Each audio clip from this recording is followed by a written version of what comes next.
بسم الله الرحمن الرحيم الحمد لله والصلاة والسلام على رسول الله وعلى آله وأصحابه أجمعين أما بعد. ناظرین کرام، السلام علیکم ورحمۃ اللہ وبرکاتہ۔ تفہیم دین کی اس محفل کے ہمراہ ہم آپ کی خدمت میں حاضر ہیں۔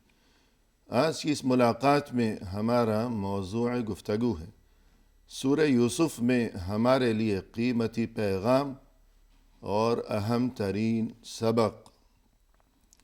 در حقیقت قرآن کریم میں اس سورت کی ابتدا میں خود اللہ سبحانہ و تعالی کی جانب سے حضرت یوسف علیہ السلام کا یہ جو یادگار اور یہ جو سبق آموز واقعہ ہے، اس واقعے کے بارے میں قرآن کریم میں احسن القصص کے الفاظ وارد ہوئے ہیں، یعنی بہترین قصہ۔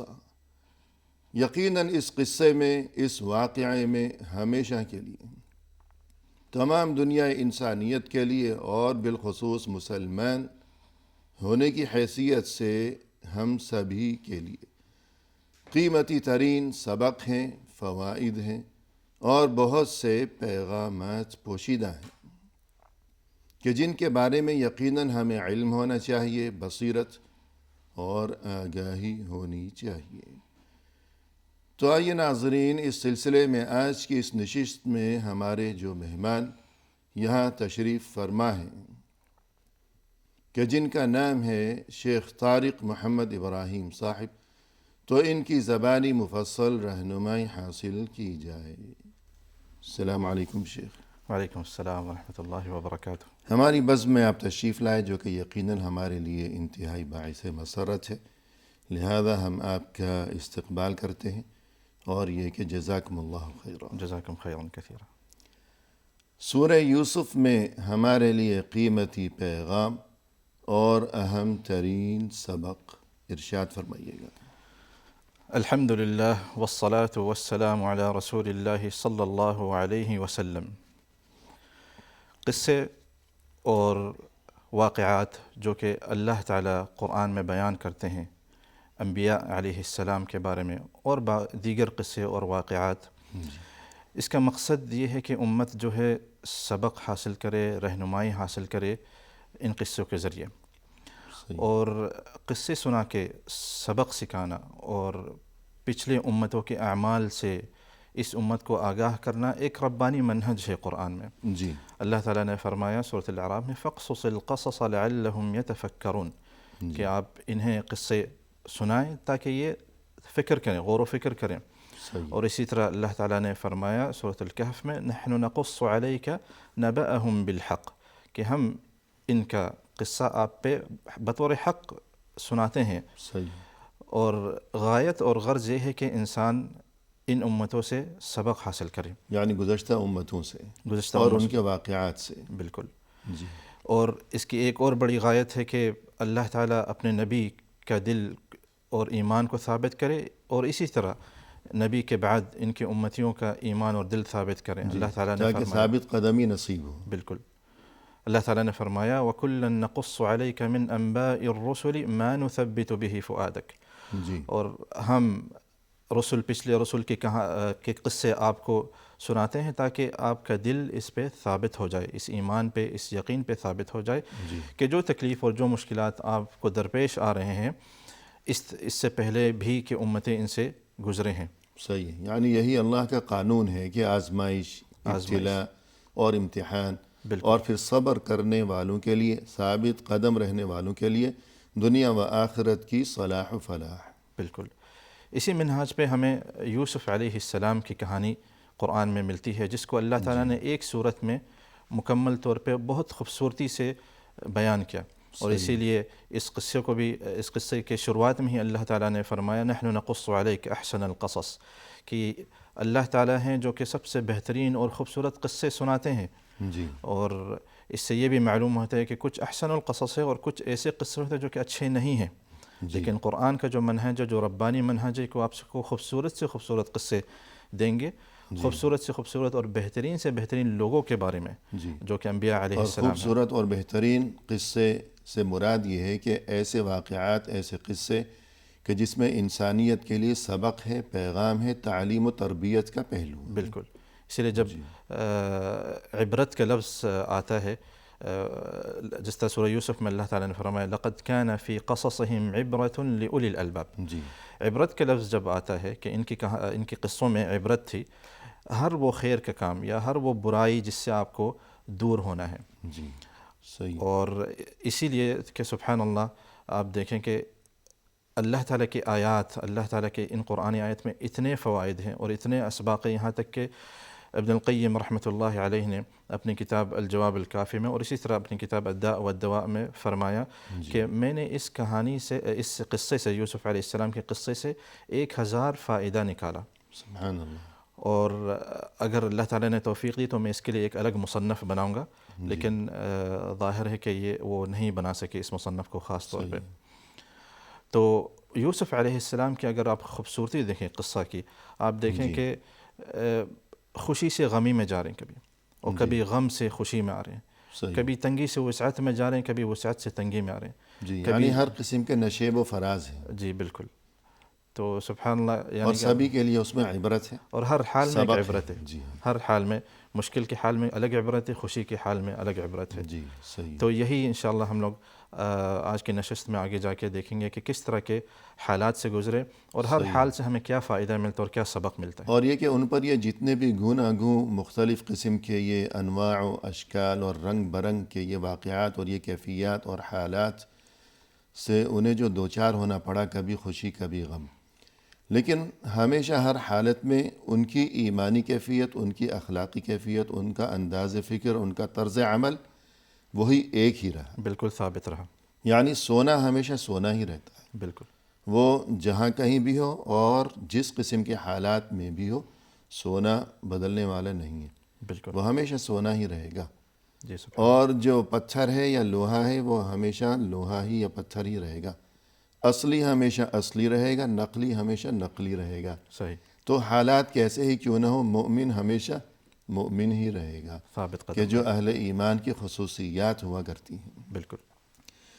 تو اس سلسلے میں جو ہمیں فوائد اور جو سبق اور جو پیغام حضرت یوسف علیہ السلام کے ساتھ پیش آنے والے اس قصے میں ہمیں جو سبق ملتے ہیں، تو بطور تمہید پہلی بات تو یہ بھی سمجھنا ضروری ہے کہ جو یہ علم رؤیا ہے، خوابوں کی تعبیر کا یہ علم یا یہ فن، تو اس کی کیا حقیقت ہے، خوابوں کی کیا حقیقت ہے اور کیا اہمیت ہے، تو اس بارے میں کچھ فرمائیے گا۔ جی، یوسف علیہ السلام کا قصہ جو ہے ایک خواب سے شروع ہوتا ہے، جی، جب انہوں نے دیکھا کہ انی رأیت 11 کوكبا والشمس والقمر لی ساجدین، والشمس والقمر رأیتہم لی ساجدین۔ جی، تو جب انہوں نے دیکھا چاند، سورج اور چاند اور 11 مختلف کواکب جو ہیں ان کے لیے ستارے جو تھے وہ سجدے کے حال میں تھے، تو انہوں نے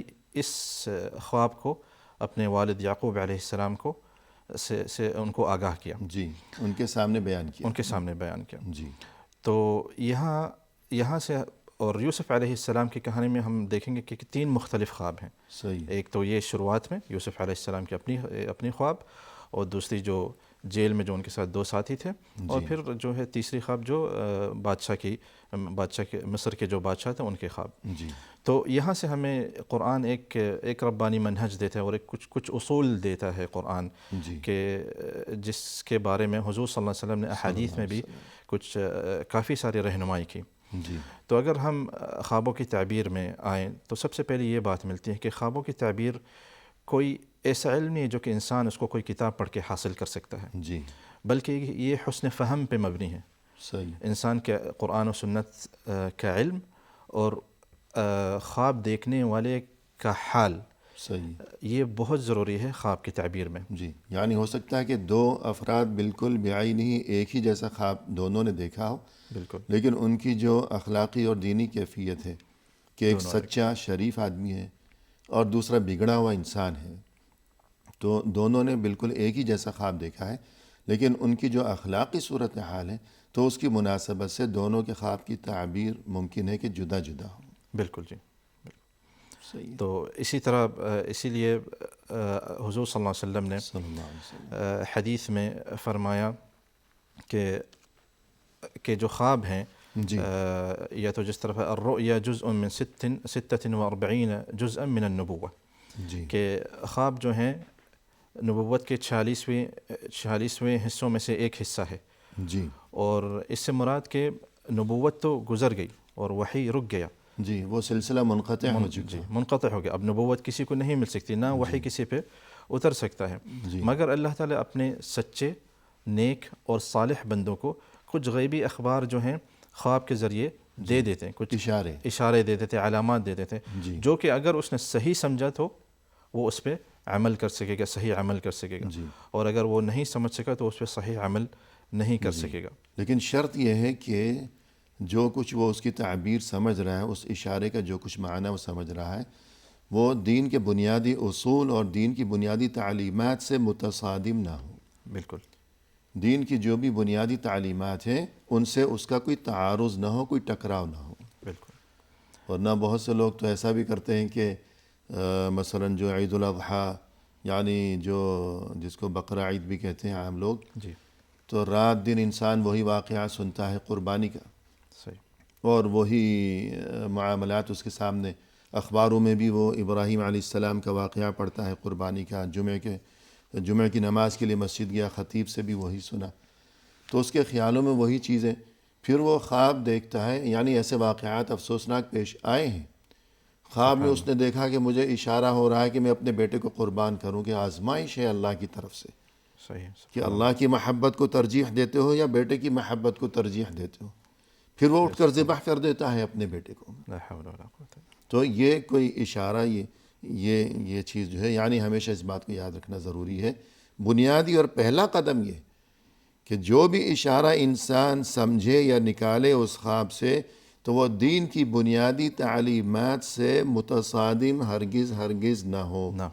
یہ پہلی بات ہے. بالکل. اور دوسری بات اس میں ہم یہ کہہ سکتے ہیں کہ انبیاء علیہ السلام کے جو خواب ہیں وہ وحی ہیں، جی اور ان کے جو خواب ہیں معصوم ہیں. باقی امت اس میں شامل نہیں ہے. جی تو کوئی یہ نہ کہے کہ جس طرح آپ نے ابھی مثال دی کہ میں اپنے بیٹے کو ذبح کرتے ہوئے دیکھ لیا تو ابراہیم علیہ السلام سمجھ جائے اپنے آپ کو. جی ابراہیم اور اسماعیل کی کہانی ان کے ذہن میں آ جائے اور اس پہ عمل کرنے لگے. جی کیونکہ شیطان کا بہت بڑا تأثیر ہے خوابوں پہ، جی اور بہت کم لوگ ہی فرق کرنا جانتے ہیں شیطانی خواب میں اور ربانی خوابوں میں، جی جس طرح ہم لوگ آگے جا کے اس کے بارے میں بات کریں گے. صحیح.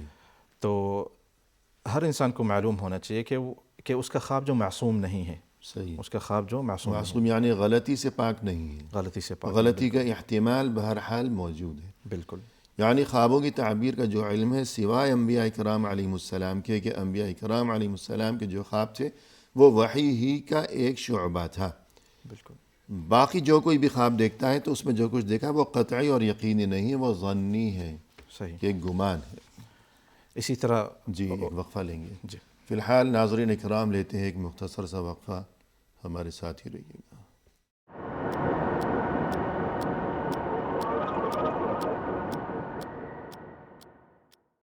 ناظرین اکرام، وقفے کے بعد ہم حاضر خدمت ہیں. آئیے سلسلہ گفتگو کو آگے بڑھایا جائے اپنے محترم مہمان کی زبانی. شیخ، وقفے سے قبل جیسا کہ آج کی اس ملاقات میں ہمارا موضوع گفتگو ہے سورہ یوسف میں ہمارے لیے قیمتی سبق اور پیغام، تو اس تعلق سے خواب کی حقیقت کے بارے میں آپ گفتگو فرما رہے تھے. تو خواب کا جو معاملہ ہے یہ دینی تعلیمات کی روشنی میں تو اس کی کیا حیثیت ہے، کیا اہمیت ہے، تو گفتگو کو آگے بڑھائیے گا. جی، یہاں حضور صلی اللہ علیہ وسلم کے احادیث میں دیکھنے سے ہمیں یہ بھی معلوم چلتا ہے کہ جتنا انسان سچا ہوتا ہے اپنے اقوال میں اور اپنے افعال میں، اپنے کردار میں اتنا ہی اس کا خواب سچا ہوگا. جی جتنا وہ دین پہ استقامت اس کے پاس ہوگی، صحیح، اور جتنا وہ حلال کھائے گا صحیح، اور جھوٹ سے دور رہے گا، جی اتنا ہی اس کے خواب سچے ہوں گے. جی. اور اسی طرح حضور صلی اللہ علیہ وسلم نے یہ بھی فرمایا کہ جتنا وقت جو ہے قیامت سے نکلتا جائے گا اور قیامت سے قریب ہوتے جائے گی. جی، یعنی رسول اللہ صلی اللہ علیہ وسلم کے بعد جتنا وقت گزرتا جائے گا، آگے بڑھتا جائے گا. جی، صحیح اتنے ہی لوگوں کے جو خواب ہیں وہ سچے ہوتے جائیں گے. جی کیونکہ جس طرح ہم نے فرمایا تھا پہلے کہ عہد نبوت تو ختم ہو گیا، صحیح لیکن اللہ تعالیٰ کچھ ایسے اخبار، کچھ ایسے علامات دے دیں گے لوگوں کو جس سے ان کو کچھ اپنے حال و احوال کے بارے میں معلوم ہو. جی، کیونکہ وحی کا سلسلہ تو منقطع ہو چکا، بالکل لہذا اللہ کی طرف سے اگر کسی کو کوئی الہام یا کوئی اشارہ دینا مقصود ہو تو وہ گویا کہ خواب کے ذریعے ہوگا. صحیح. صحیح. اسی طرح اگر ہم لوگ حضور صلی اللہ علیہ وسلم کے احادیث میں اور دیکھیں تو ہمیں خواب کے کچھ اقسام ملتے ہیں، جی اور احادیث کی روشنی میں خوابوں کے 3 مختلف اقسام ملتے ہیں. ایک ربانی خواب ہے، ایک نفسانی خواب ہے، اور ایک شیطانی خواب ہے. جی ربانی خواب وہ خواب ہیں جو کہ نیک، اچھے معنی رکھتے ہیں. جی یہ اسے رؤیا کہا جاتا ہے، جو کہ اللہ تعالیٰ کی طرف سے ہوتا ہے. جس میں کوئی بشارت ہو، خوشخبری ہو.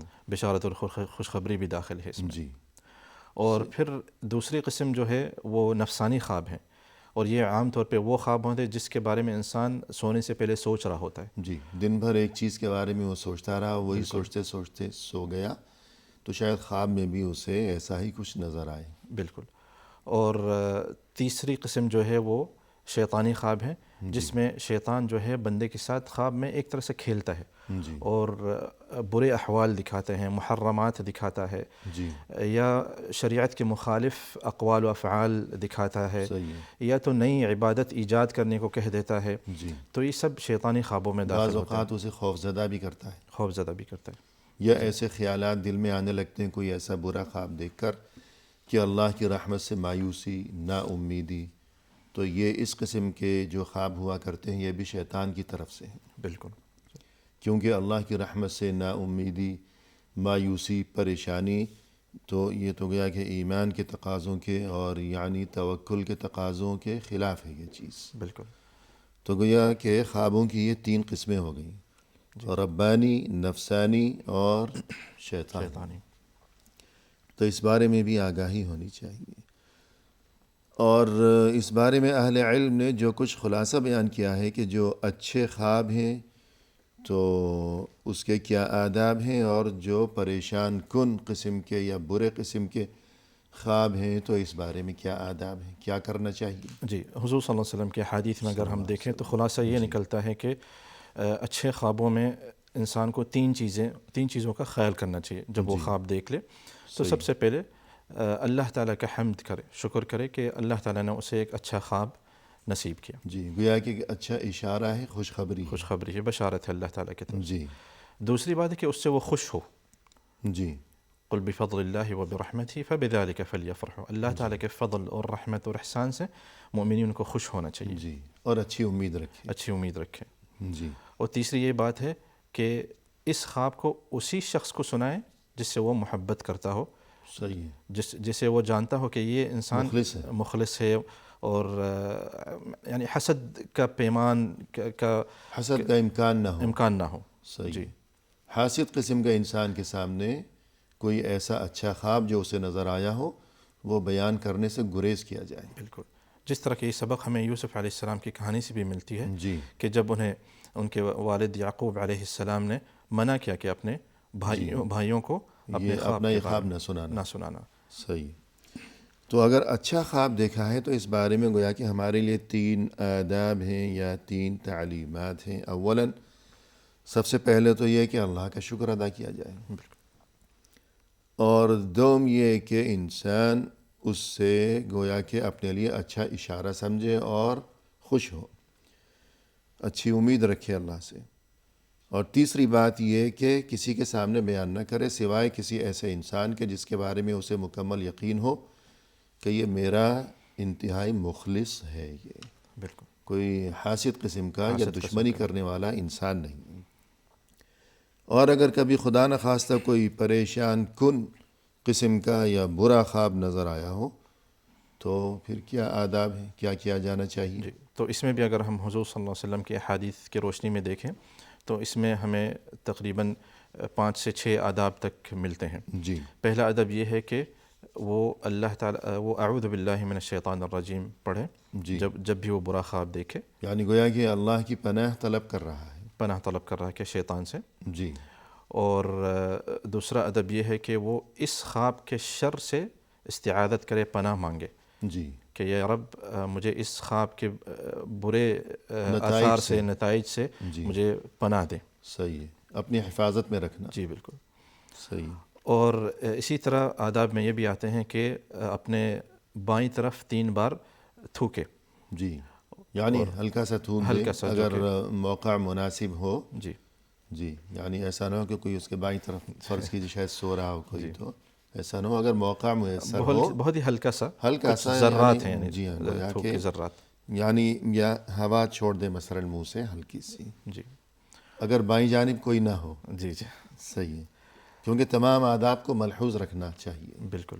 صحیح ہے. اس کے بعد اسی طرح اگر چوتھا ادب دیکھیں تو اس برے خواب کو کسی کو نہ بتائیں. جی، اور یہ بہت ضروری چیز ہے کہ کسی کے سامنے بالکل تذکرہ نہ کریں. بالکل لوگ برے خواب کو دیکھ کے اس کی تعبیر کے پیچھے بھاگتے بھاگتے آدھی سے زیادہ امت کو بتا دیتے ہیں. جی، ہو سکتا ہے کہ کسی کے سامنے پریشانی میں وہ خواب اپنا بیان کر دیا اور اس نے کوئی نامناسب قسم کی تعبیر اس کے سامنے کہہ دی، بالکل. تو اب اس کے دل میں وہ خوف بیٹھ جائے گا. اور قانون قدرت یہ ہے کہ اللہ سے جو جیسا گمان رکھے گا، جیسی امید رکھے گا، تو اللہ کی طرف سے ویسا ہی معاملہ اس کے ساتھ ہو جائے گا. بالکل. تو اگر ایسا یوں پریشان کن قسم کا یا ڈراؤنا خواب دیکھا ہے اور کسی کے سامنے بیان کیا اور اس نے کہا کہ تمہارے ساتھ تو ابھی ایسا ہونے والا اور بڑی مصیبت آنے والی ہے، تم تو مارے جاؤ گے، اب اس کے دل میں یہ بات بیٹھ گئی، تو ایسا نہ ہو کہ خدا نخواستہ واقعی ایسا ہو جائے. صحیح. اور انسان جو سوچتا ہے، اور جیسے مثال مشہور ہے کہ جو ڈر گیا وہ مر گیا، تو یوں گویا کہ برے خیالات دل میں بسا لینا، تو اس کا نتیجہ بھی برا ہی ظاہر ہوا کرتا ہے. صحیح. تو یوں اگر کوئی برا خواب دیکھا ہے تو وہ کسی کے سامنے بھی بیان نہ کرے، بالکل. بلکہ خود کو اللہ کے حوالے کرے، اللہ کی پناہ طلب کرے، اللہ سے ہی حفاظت کے لیے گڑ گڑائے. اللہ تعالیٰ پہ اچھا گمان بھی رکھے، جی جی صحیح. کیونکہ اس طرح کے برا خواب دیکھ کے برا سوچنا ایک برا گمان ہے اللہ تعالیٰ، جو کہ بے ادبی ہے اللہ تعالیٰ کے حق میں. جی بالکل. جی. اور اپنے تعلق کو اللہ کے ساتھ مزید مضبوط بنائے کہ یہ جو میں نے برا خواب دیکھا ہے تو اس کے جو بھی برے نتائج ہو سکتے ہیں خدا نخواستہ، تو ان سے حفاظت کے لیے خود کو مزید اللہ سے قریب کرنے کی کوشش کریں. بالکل. اور اپنا جائزہ لے، اپنے کردار کو ٹٹولے، اپنے گریبان میں جھانکے کہ اگر میں کسی گناہ میں مبتلا ہوں، برائی میں مبتلا ہوں، وہ حقوق اللہ سے اس کا تعلق ہو برائی کا، یا حقوق العباد سے اس برائی کا تعلق ہو، اگر کسی بھی گناہ میں مبتلا ہوں تو میں اس سے باز آ جاؤں، توبہ کروں، اور کچھ صدقہ و خیرات بھی کرے اور عبادت کا مزید اہتمام کرے اس برے خواب کے برے اثرات سے محفوظ رہنے کے لیے. بالکل. تو ایک ادب تو یہ ہو گیا کہ کسی کے سامنے بیان نہ کرے. مزید اسی طرح 5واں ادب جو ہے کہ نماز پڑھنا. جی یہ بھی صحیح بخاری میں روایت ہے اس میں جی کہ انسان اگر برا خواب دیکھے تو وہ اٹھ کے 2 رکعت نماز پڑھ لے، نفل نماز پڑھ لے، تاکہ اس برے خواب کے برے اثرات سے زائل ہو جائے، محفوظ رہ محفوظ سکے، بھی رہے. جی بالکل. گویا کہ اللہ کے ساتھ اپنے تعلق کو مضبوط کرے. جی. جی اسی طرح اگر ہم چھٹا ادب دیکھیں، جی حدیث میں آتا ہے کہ وہ اپنا جو ہے کروٹ بدل لے. جی، یعنی جس کروٹ پر وہ سویا پڑا ہے اور اس نے خواب دیکھا ہے، برا خواب، ڈراؤنا خواب، تو جیسے اس کی آنکھ کھلی تو ایک اسلامی ادب اور تعلیم یہ بھی ہے کہ اس موقع پر وہ کروٹ بدل لے. بالکل. تو یہ کل جو 6 آداب ہو جاتے ہیں جو کہ برے خواب سے متعلق ہیں. کیونکہ کیفیت جو بھی صورت حال ہے، تو حالت یا کیفیت بدلنے سے انسان کی نفسیات پر اثر پڑتا ہے.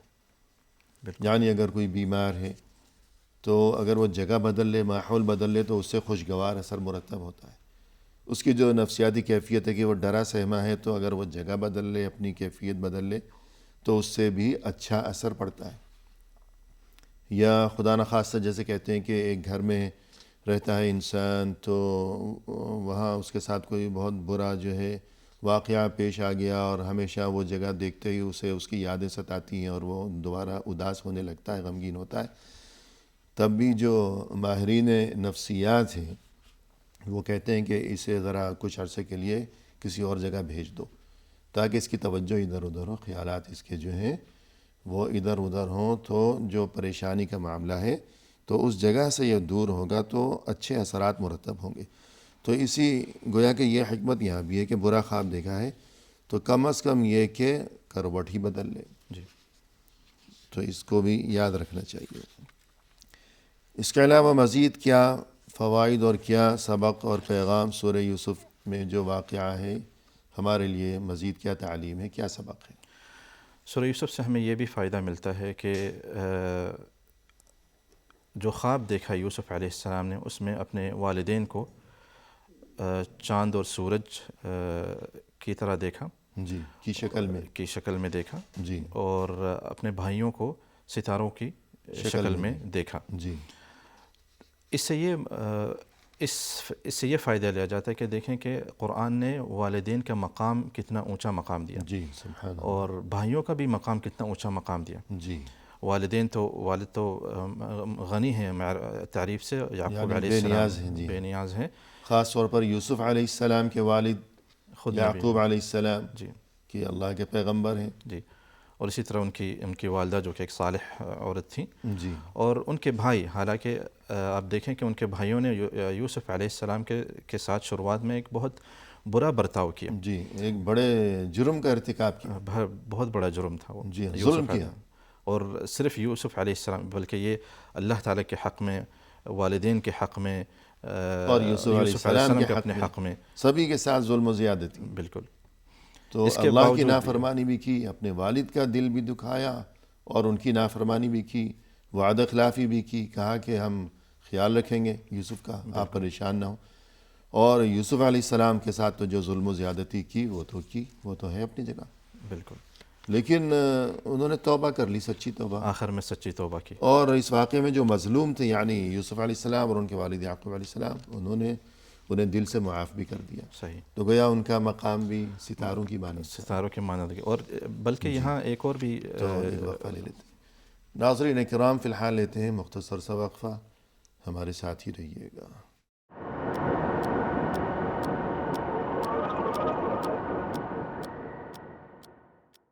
ناظرین کرام، وقفے کے بعد ہم حاضر خدمت ہیں. آئیے سلسلے گفتگو کو پائے تکمیل تک پہنچایا جائے اپنے محترم مہمان کی زبانی. شیخ، جیسا کہ وقفے سے قبل یہ تذکرہ چل رہا تھا سورہ یوسف کے تعلق سے کہ اس اہم ترین صورت میں ہمارے لیے قیمتی ترین پیغام اور سبق اور فوائد. تو گفتگو یہاں تک پہنچ چکی تھی کہ والدین کا مقام و مرتبہ، اور بالخصوص یوسف علیہ السلام کے والدین، کہ انہیں یوسف علیہ السلام نے اپنے والدین کو سورج اور چاند کی شکل میں دیکھا. اور اسی طرح بھائی کا جو مقام و رتبہ ہے کسی بھی انسان کے لیے کہ یوسف علیہ السلام کو ان کے بھائی ستاروں کی شکل میں خواب میں دکھائے گئے. تو یہ جو یوسف علیہ السلام کے بھائی تھے، اگرچہ ان سے ابتدا میں ایک غلطی سرزد ہوئی، لیکن بہرحال اس کے بعد آگے اللہ کی طرف سے جو بھی معاملات ہوئے کہ جس سے ان کا اور ان کی آگے نسلوں کا مقام و رتبہ ظاہر ہوتا ہے، تو اس بارے میں کچھ فرمائیے گا. جی، یوسف علیہ السلام کے بھائیوں کو ستارے کی طرح کی شکل میں دیکھنے میں یہ بھی فائدہ ملتا ہے کہ یہ جو بھائی تھے یہ بعد میں جا کے سب انبیاء بن گئے بنی اسرائیل میں. اور ان کا نام قرآن میں اللہ تعالیٰ نے اسباط سے ذکر کیا. قرآن میں جہاں اسباط کا لفظ آتا ہے، ان سے ایک مشہور تفسیر کے مطابق یہ یوسف علیہ السلام کے بھائی ہیں. صحیح. اور ان کی نسل میں آنے والے لوگ. جی. تو جس سے معلوم چلا کہ یہ ستارے ایسے ہی نہیں دیکھے، بلکہ مقصد یہ تھا کہ یہ لوگ سچا ایک توبہ کریں گے. یوسف علیہ السلام معاف کریں گے، اور ان کا توبہ اتنا سچا ہوگا کہ اللہ تعالیٰ انہیں بعد میں انبیاء بنا دیں گے. جی، صحیح. تو اس بارے میں مزید جو ہمیں فوائد ملتے ہیں سورہ یوسف کے تعلق سے، یہاں ویسے یوسف علیہ السلام کے جو 11 بھائی جو تھے، اس میں یہ بھی ملتا ہے کہ نسل بڑھانا انبیاء علیہ السلام کی سنتوں میں سے ہیں. جی. کہ ماشاءاللہ 11 بھائی اور یوسف علیہ السلام کے 12 تھے. تو اس سے یہ بھی معلوم چلتا ہے کہ نسل بڑھانا انبیاء علیہ السلام کی جاری سنتوں میں سے ہیں. یعنی کسی بھی انسان کو اگر اللہ کی طرف سے صالح اور متقی پرہیزگار قسم کی اولاد نصیب ہو تو یہ گویا کہ اللہ کی طرف سے بڑی نعمت ہے. جی. اور ایک فائدہ یہ بھی سمجھ میں آتا ہے، یہ سبق یہ سمجھ میں آتا ہے کہ ہدایت اسی کو نصیب ہوتی ہے کہ جسے ہدایت کی طلب ہو، بالکل جو ہدایت کا طلبگار ہو سچا، جو کہ سوالی ہو کہ مجھے کاش ہدایت نصیب ہو جائے۔ سورہ یوسف میں ہمیں ایک پیغام یہ بھی ملتا ہے، کس طرح؟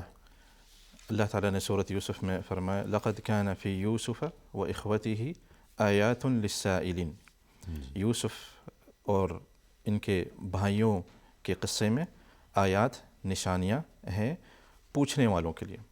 صحیح، یہاں سے ہمیں یہ معلوم ہوتا ہے کہ اس قصہ سے عبرت، فائدہ اور علم وہی اٹھا سکتا ہے جو کہ اسے سیکھنے کی نیت سے پوچھتا ہے، جی نہ کہ اس قصے کو ایک مزے کے لیے یا ایک وقت گزارنے کے لیے سن رہا ہے یا پڑھ رہا ہے، بلکہ آیات للسائلین پوچھنے والوں کے لیے وہ ان لوگوں کے لیے ہے جو لوگ علم حاصل کرنا چاہتے ہیں۔ یعنی جو پوچھتے ہیں یا سوال کرتے ہیں علم حاصل کرنے کی غرض سے، بالکل، علم کے حصول کی نیت سے، کہ ہمارے لیے اس میں کیا علم پوشیدہ ہے، کیا سبق پوشیدہ ہے۔ بالکل، تو جس کی نیت ایسی ہوگی کہ مجھے اس میں کوئی اچھا سبق ملے، اچھی تعلیم ملے، اچھی تربیت کا پہلو ملے، میں بھی ایسا ہی بن سکوں، تو جس کی یہ نیت اور یہ طلب ہوگی جی تو ایسے اچھے واقعات سے ہدایت اور فائدہ اسی کو نصیب ہو سکے گا۔ اسی لیے یہ قرآنی منہج ہے کہ قرآن سے فائدہ اسی شخص کو ہوگا جو پوچھے گا، اور جس طرح دیگر آیات میں اللہ تعالیٰ نے ذکر کیا ہے کہ فی ذالک آیات للمؤمنین، فی ذالک آیات للموقنین، صحیح، آیات لأولی الالباب، صحیح، اس طرح کے تقیید کیا اللہ تعالیٰ نے۔ جی، یعنی اس چیز کو مقید کیا ہے کہ قرآنی آیات سے اور اللہ کے کلام سے فائدہ اسی کو نصیب ہو سکے گا کہ جو حقیقی مومن ہے، سچا مومن ہے، جس کے دل میں یقین کامل ہے اور جس کا جذبہ صادق ہے۔ جب تک یہ ایمانی کیفیت درست نہیں ہوگی، جذبہ صادق نہیں ہوگا، تو کوئی فائدہ پہنچنے والا نہیں ہے۔ بالکل، تو ایک سبق یہ بھی ملا ہمیں سورہ یوسف سے کہ اس میں یہ تذکرہ کیا گیا کہ لقد كان فی یوسف و اخوته آیات للسائلین، جو کوئی سوالی ہوگا، طلبگار ہوگا ہدایت کا، اسے ہی اس واقعے سے ہدایت اور یہ کہ تعلیم کا پہلو اسے نصیب ہوگا۔ مزید کوئی فائدہ یا سبق سورہ یوسف کی روشنی میں؟ سورہ یوسف سے ایک اور بہت بڑا سبق ملتا ہے کہ انسان کو اللہ تعالیٰ جتنے شدید امتحانات میں ڈالے گا اور جتنا وہ صبر کرے گا اس پہ، تو اللہ تعالیٰ اسے بہت اونچے مقامات دیں گے۔ جی، یوسف علیہ السلام کی کہانی شروع سے لے کے آخر تک ہمیں یہی بتا رہی ہے کہ کس طرح وہ مختلف امتحانات میں گزرے صحیح ہے، اور کس طرح اللہ تعالیٰ نے انہیں ایک اونچا مقام دیا۔ جی آپ دیکھیں کہ شروعات میں بھائیوں نے انہیں کنواں میں ڈال دیا، اور پھر بہت سستے قیمت میں انہیں عزیز مصر کو بیچ دیا، جی، اور پھر وہاں سے وہ جیل میں گئے۔ پھر یعنی اتنی مشقتیں جو انہوں نے اٹھائی، اس کے بعد اللہ تعالیٰ نے انہیں کیا جزا دی، اس صبر کی کیا جزا دی کہ انہیں عزیز مصر بنا دیا، اسے اونچا بلند ترین مقام، بلند ترین مقام دینی لحاظ سے بھی کہ نبوت سے سرفراز کیا گیا، بالکل، اور دنیاوی لحاظ سے بھی کہ بادشاہ بن گئے۔ دنیا و آخرت کے سارے انعامات اللہ تعالیٰ نے دے دی۔ تمام تر سعادتیں اور خوشیاں اور انعامات سے انہیں نواز دیا گیا۔ تو یعنی جس کسی کے لیے اللہ کی طرف سے بلند مقام اور رتبہ مقصود ہوتا ہے تو اسی قدر آزمائشیں سخت ہوا کرتی ہیں، صحیح، اور آزمائشوں پر جو کوئی صبر سے کام لے گا، صبر سے کام، انہ من یتقی ویصبر، یہ بھی سورہ یوسف میں ہی ہے، بالکل، انہ من یتقی ویصبر فإن اللہ لا یضیع اجر المحسنین، جو کوئی تقوی اور پرہیزگاری اور خوف خدا کو اپنا شیوہ شعار بنائے رکھے گا، حالات کیسے ہی کیوں نہ ہو، اور یہ کہ صبر کا دامن تھامے رکھے گا، حالات کیسے ہی کیوں نہ ہو، تو اس کے لیے خوشخبری فإن اللہ لا یضیع اجر المحسنین، جو ایسے محسن اور اچھے قسم کے لوگ ہیں تو اللہ ان کے اجر کو ہرگز ہرگز کبھی ضائع کرنے والا نہیں ہے۔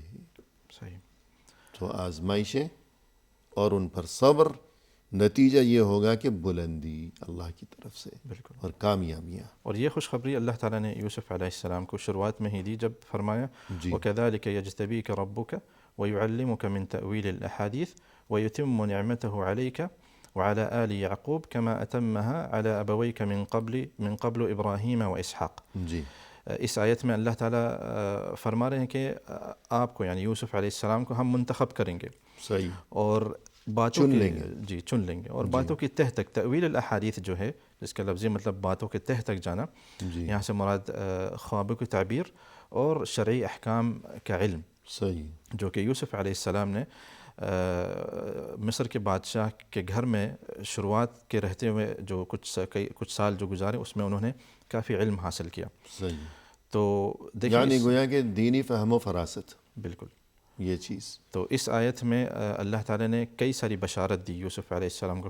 پہلی بشارت جو کہ اجتباء کی ہے کہ انہیں چنا اور منتخب کیا، اور دوسری بات ہے کہ تأویل الاحادیث ہے جو کہ باتوں کی تہ تک اور تعبیر خوابوں کو تعبیر کے بارے میں انہیں علم دیا. جی اور اسی طرح جو نعمت جو ہے مکمل کی ان پہ اور ان کے والدین اور آل یعقوب پہ.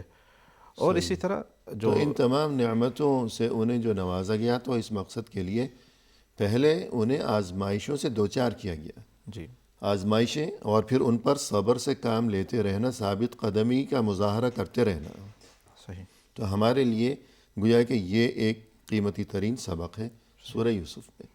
تو جس کے دل میں یہی جذبہ ہو، یہی ایمان ہو کہ آزمائشوں میں پریشانی کی بجائے اور یہ کہ شکوہ و شکایت کی بجائے اگر وہ صبر سے کام لے گا اللہ کی رضا کی خاطر اور اللہ سے اچھی امید وابستہ کیے رکھے گا، تو اس کے لیے گویا کہ یہ پریشانیاں اور پریشانیوں کے موقع پر صبر سے کام لیتے رہنا، یہ چیز اس کے لیے آسان ہو جائے گی. کہ جیسے اگر انسان اس بات کو سمجھتا ہے کہ گرمی تو آئے گی، سردی بھی آئے گی، یعنی اگر سردی آئی ہے تو کوئی پریشان ہونے لگے کہ کیوں آئی ہے. صحیح. لیکن جو کوئی سمجھدار آدمی ہے وہ جانتا ہے کہ ہر سال زندگی بھر، یہ تو دنیا کا ہمیشہ سے، دنیا میں اللہ کا قانون یہی ہے کہ آتے جاتے موسم اور یہ کہ بدلتے موسم. ہر سال سردی بھی آئے گی، میں خوش ہوں یا میں ناراض ہوں. صحیح. ہر سال گرمی بھی آئے گی، میں ہنسوں یا رہوں، کچھ بھی کرتا رہوں. تو اسی طرح جو آزمائشیں اللہ نے نصیب میں لکھی ہیں وہ آتی ہی رہیں گی. تو یوں گویا کہ ان آزمائشوں پر صبر سے کام لینا اور یہ کہ ہر حالت میں اللہ سے اپنا رشتہ جوڑے رکھنا، امید کو قائم رکھنا، کہ دل میں امید کا دیا ہمیشہ روشن ہی رکھنا، تو یہ چیز اس کے لیے آسان ہو جائے گی. بالکل. کہ یہ تو ہر کوئی جانتا ہے نا کہ گرمی بھی آئے گی، سردی بھی آئے گی، ناراض تو نہیں ہوتا. بالکل. اسی طرح آزمائش کا قانون ہے اللہ تعالیٰ کے پاس. جی احسب الناس ان یترکوا ان یقولوا آمنا وهم لا یفتنون. جی کیا سبحان اللہ. ایمان والوں نے یہ گمان رکھ لیا کہ وہ ایمان لائے اور ہم ان کا امتحان نہ لیں. جی.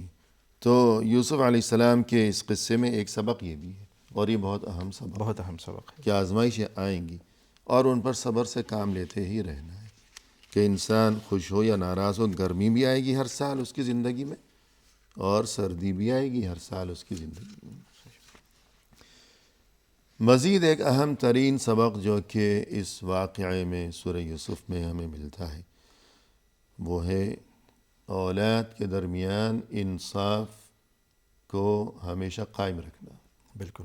بچوں کے درمیان انصاف کرتے رہنا، اس بارے میں فرمائیے گا. ایک بہت بڑا عظیم سبق ہے جی جو یوسف علیہ السلام کی کہانی سے ہمیں ملتی ہے کہ جی اولاد کے درمیان عدل اور انصاف کا تقاضا جو ہے. جی اب اگر ہم یوسف علیہ السلام کی کہانی میں دیکھیں تو اس عداوت کا سبب کیا تھا کہ یعقوب علیہ السلام یوسف علیہ السلام سے زیادہ محبت کرتے تھے. جی اور اس محبت کو انہوں نے ان سے کافی زیادہ ظاہر بھی ہو گیا دوسرے بھائیوں کے سامنے، غیر ارادی ظاہر. جی یعنی یعقوب علیہ السلام کی طرف سے ایسی کوئی لغزش نعوذ باللہ نہیں تھی. بالکل. لیکن جو دل کے معاملات ہوتے ہیں بعض اوقات انسان کے اختیار سے باہر ہو جاتے ہیں. بالکل.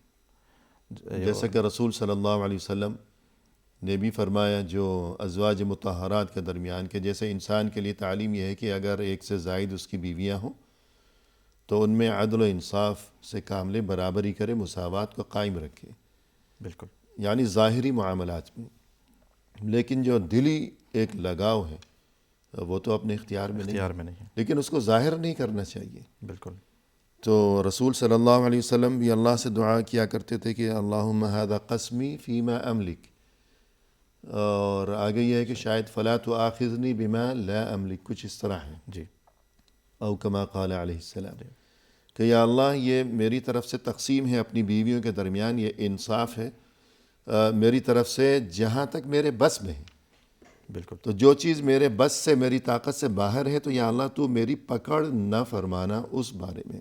بالکل تو یعقوب علیہ السلام کی طرف سے اپنی اولاد کے ساتھ، اور یہ کہ یوسف علیہ السلام کے ساتھ جو ان کا خاص دلی تعلق اور لگاؤ اور محبت جو کہ زیادہ تھی بنسبت دوسرے بیٹوں کے، تو اس بارے میں کیا صورتحال تھی اور کیا معاملہ تھا، تو یہ تفصیل طلب ہے، تو انشاءاللہ آئندہ ملاقات کے موقع پر آپ سے اس بارے میں استفادہ کریں گے۔ ضرور انشاءاللہ۔ تو فی الحال آج کی اس نشست میں اختتامی موقع پر ہم آپ کا شکریہ ادا کرتے ہیں۔ جزاکم اللہ خیر، جزاکم خیرا کثیرا۔ آمین یا رب۔ اور اسی کے ساتھ محترم ناظرین، اختتامی موقع پر تہہ دل سے ہم آپ کا بھی شکریہ ادا کرتے ہیں کہ آپ نے ہمارا یہ پروگرام دیکھا، اور یہ موضوع فی الحال نامکمل ہے، لہذا آپ سے ہمارا یہ وعدہ رہا کہ یہی موضوع لیے ہوئے اور انہی محترم مہمان کی معیت میں آئندہ ملاقات کے موقع پر ہم حاضر خدمت ہوں گے۔ اس وقت تک کے لیے اللہ کے حوالے، وآخر دعوانا ان الحمد للہ رب العالمین۔